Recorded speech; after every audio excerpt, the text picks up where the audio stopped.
Thursday, a man attacked worshippers at the Heaton Park Hebrew Congregational Synagogue in northern England on Yom Kippur, driving into pedestrians and stabbing bystanders.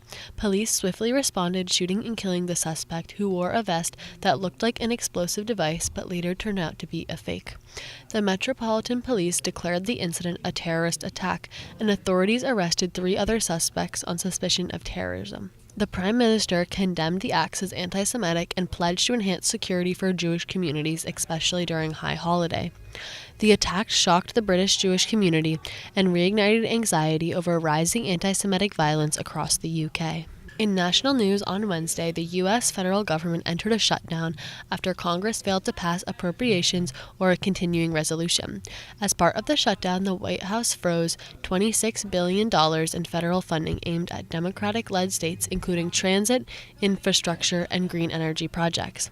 President Trump framed the shutdown as an unprecedented opportunity to cut agencies and reconfigure the federal workforce. Analysts warn that the shutdown could cost the economy billions per week in lost productivity, stalled services, and market uncertainty. In local news, Mass Development awarded $900,000 in grants to 31 independent restaurants across Massachusetts to help fight food insecurity. The program enabled these restaurants to prepare meals for nonprofit distributors like food banks, senior centers, schools, and emergency feeders, and to deliver at no cost to needy households. I'm Shira, and this is news. Hi, I'm Zara. And I'm Nadia. And welcome to the Transcript. This week we investigate the fall play, Cooking Conundrum Makes Stir Fry, and we dive deep into the mayoral municipal candidates. On September 16th, Northampton residents cast their votes in the preliminary election.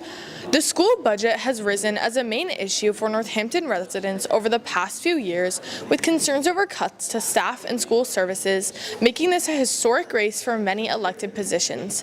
In the mayoral race, current Mayor Gina Louise Shara, who earned the most votes, and challenger Jillian Duclos beat out Dave Dombrowski and Dan Brendel. We sat down with each of the candidates to learn more about them and their perspectives on the steps needed to ensure schools are properly funded. Going into my first term as mayor, I had probably the best foundation that anyone could ever want, right? I had been a city councilor for 8 years. I was a ward councilor. I was an at-large councilor. I was the council vice president. I was the council president. I had a really strong transition with the former mayor after I was mayor-elect. I also had a really strong relationship and connection with our state rep, our state senator, and also knew our U.S. senators and our U.S. congressmen as well. I've been really proud to have good relationships with my department heads. The perspectives and skills that I hope to bring to the mayor's office, come from a very diverse background. When I decided I needed to go back to school, that's when I ended up finding Sylvester's restaurant. I,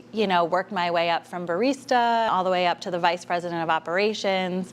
There are moments where there are hard times that we are going to face as a community, and that we have to put people first, and I think that role really taught me how to do that, how to build teams, and how to understand from the ground up how to support people. I've worked on many campaigns. I helped Alex Morse, who was the first and youngest gay mayor in Holyoke, get elected in 2011. That led me to intern for Elizabeth Warren, both in Springfield, and then I worked on the Hill in DC for a summer. And then I worked for a nonprofit called the New Jersey Reentry Corporation, which I brought in $1.2 million worth of workforce development funding to drive those programs for folks coming out of prison. Over the years that I've been mayor, I've increased the Northampton Public Schools budget by 32%. That is a historic increase. We can't find another increase of that amount in that period of time in Northampton's history.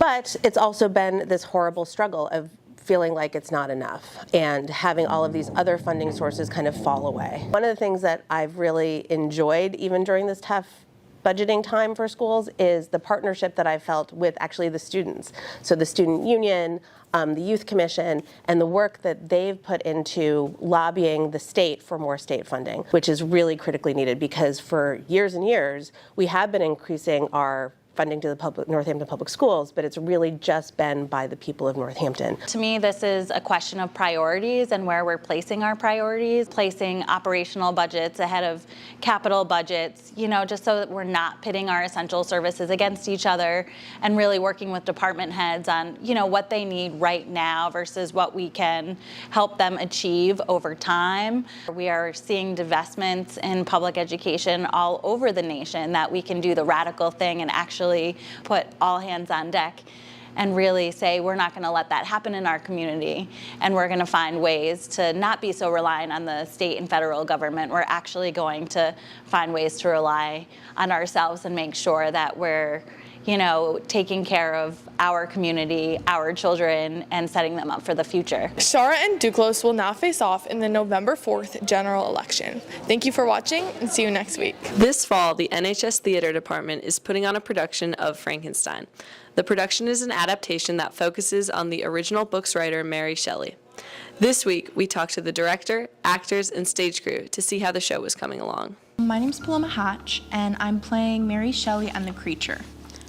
I'm Ruby, and I'm playing Mary Wollstonecraft. My name is Dave Grout, and I'm the director of Frankenstein. I'm Susanna Abel-Zucker, and I am the assistant director and senior technical director. And I am Milo Young, and I am the stage manager. The play is it's called Frankenstein, but it's not actually really the story of Frankenstein. It's more focused on Mary Shelley and her relationship with the novel that she's writing. Every version of Frankenstein I've read has been pretty bland and just been the story of Frankenstein. It's more about the psyche behind the person who wrote Frankenstein, Mary Shelley. It's kind of a creepy play. It's definitely not really a comedy, but it's not pure horror. It's a lot more about society and gender roles and art and the creation of art and what that does to a person, and also loss and grief and oppression and a lot of stuff. It's a great, great play. I have been doing a lot of character analyzation, analyzing the character to see how they would move and act. Given the type of show that this is, I've really determined that most of rehearsing needed to happen after actors memorize lines. So far it's been a lot of table work. Yeah, I've been working with Susanna Abel-Zucker, who's very, very knowledgeable. She's kind of the knowledge czar of the show. Frankenstein guru. Yeah. She has a lot of baseline knowledge on the actual historical facts outside of the play that was written, and about Frankenstein the novel and about our two characters. So I've worked with her a lot, and she's lovely. Shout out Susanna. I would say I'm most excited for the show to really start. As stage manager, I get to be up in the light booth calling cues, and I'm so excited to be able to see the final product of it. Frankenstein will be premiering at 7 p.m. on November 6th, 7th, and 8th in the NHS Auditorium. Thanks so much for watching. Make sure to check out the NHS Theater Department's Instagram to see when you can get tickets. See you next week.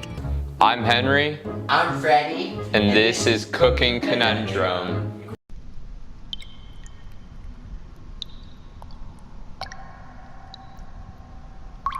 Time to spin the wheel. My budget is $15. Now it's my turn to spin the wheel.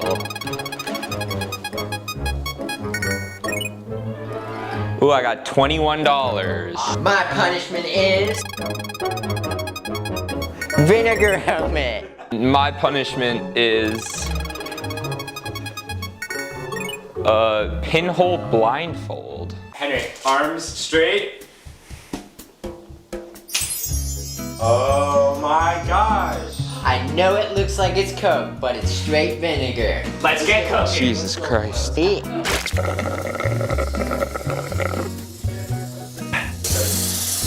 Alright. Am I not allowed to use the bathroom? What's the issue? What are you laughing at? Just, I could microwave that if I could see, if I could read the instructions, but I don't know. Why? I can't just pause, Mom. You see this? I can only see out. Let me try it on. No. I got vinegar all over my arms. I mean, I'm definitely not.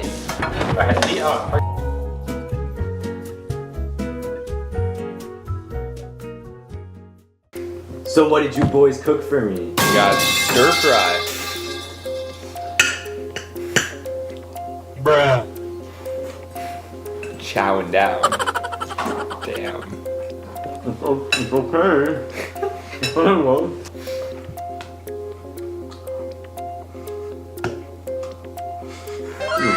Oh my man. The fuck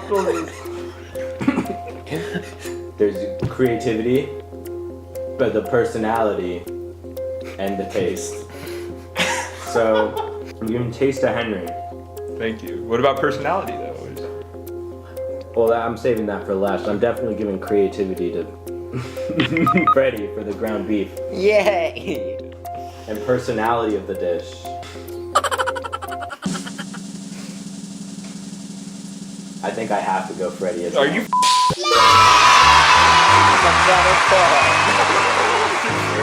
That's what this means. Yeah. Like Thomas, come try it.